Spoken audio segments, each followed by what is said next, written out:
We spend so much time thinking about the words we say to our babies, right? We're always trying to find the most loving, the most comforting phrases. But what if I told you that the words themselves are actually the least important part of the conversation? Today, we're diving into this incredible, invisible link between the sound of your voice and how safe your baby feels in the world. Just let that sink in for a moment.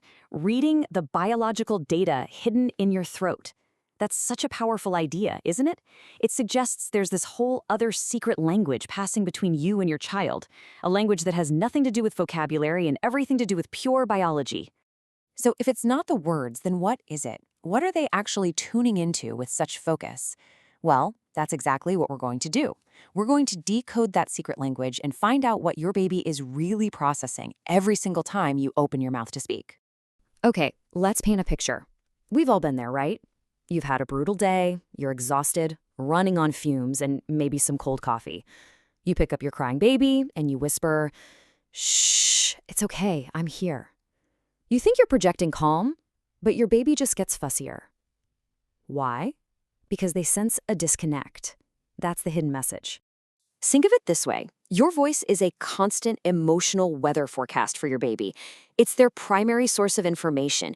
It answers the most important questions they have. Is the world safe right now? Is my caregiver okay? For them, your voice isn't just a sound. It's the forecast that tells them if they should expect clear skies or a brewing storm.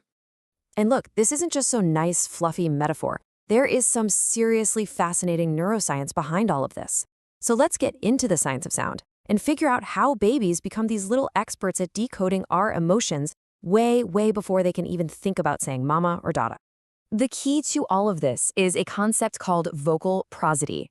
Honestly, you can just forget the words you're saying for a minute and think about the music. Is your voice high-pitched and tight, or is it low, warm, and slow? That is the information your baby is laser focused on, the pure, unfiltered emotional data. And they are masters at this from an incredibly early age. I mean, look at this timeline. Research from Stanford shows this starts as early as 28 weeks in the womb.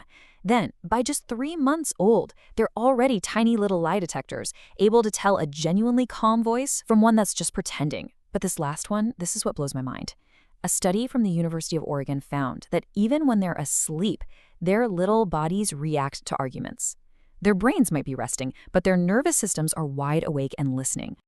So let's take this one step further, because this weather forecast they're hearing has a direct biological impact inside their brain. It's not just a fleeting feeling for them. It's a very real physical event. So when your baby, who relies on you for literally everything, hears that tension in your voice, their brain doesn't think, "Oh, mom's just having a rough day." Nope, it registers one thing: danger. That sound instantly lights up their amygdala, the brain's alarm system, and floods their body with stress hormones. And this slide, wow, it just lays out that disconnect so perfectly. On the one hand, you're saying the most beautiful, loving words you can think of. You're trying to build a world of safety. But if your vocal prosody is tight and stressed, your baby's brain gets the complete opposite message. It's not hearing, "I'm here for you."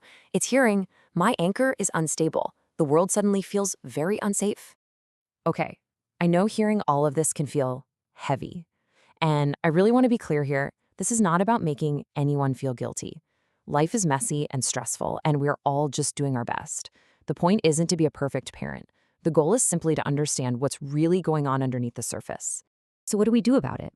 Well, here's the good news. The solution is powerful, and it's also incredibly simple. You have the ability to be what's called your baby's external regulator. You can literally lend them your calm, and it only takes about 3 seconds.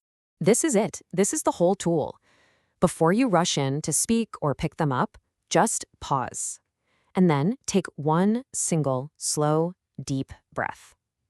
That's it. That one tiny action is enough to start shifting your own nervous system out of that stress response. And the scientific name for this is co-regulation. See, a baby's nervous system can't calm itself down yet. It's just not mature enough. So it needs to borrow calm from a grown-up's nervous system. When you take that breath, you're essentially offering them your own state of calm, showing their body what it feels like to be safe and settled. Because when you speak after that one deep breath, your voice physically changes. The pitch naturally drops, the rhythm slows down. And that sound, That warm, calm sound works like a biological tranquilizer. It sends a direct signal to your baby's amygdala that says, all clear. The threat has passed. You are safe. So ultimately, becoming the sound of safety for your child isn't about never feeling stressed or overwhelmed. Of course not.